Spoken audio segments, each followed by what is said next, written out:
Imagine you're in a combat situation. Battle has commenced and you're under attack. You need to be completely aware of everything that's going on around you, and you're constantly receiving really important information over your radio headset. You're being told the enemy's location, what direction to fire in, and where to move to next. Now, imagine you have a hearing loss and you're not able to hear that information accurately. You'd be scared, your regiment might not fully trust you, and research has shown that you would be less lethal and more likely to get killed.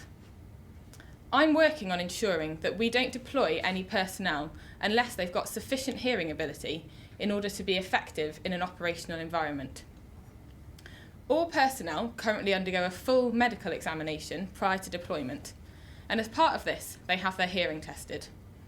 The current test that's used measures how well they're able to understand quiet beeps at different pitches.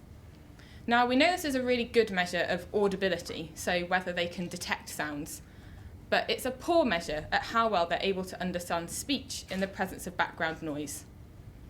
Hearing impaired people often complain that they're able to hear that someone's talking, but they're not able to understand what's being said.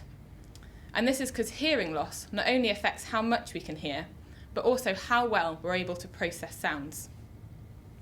I've designed a new hearing test, and this is based on measuring how well personnel are able to understand military-type commands in the presence of background noise. The test is called the Coordinate Response Measure, and it asks personnel to not only hear what's been said to them, but also to understand and repeat it.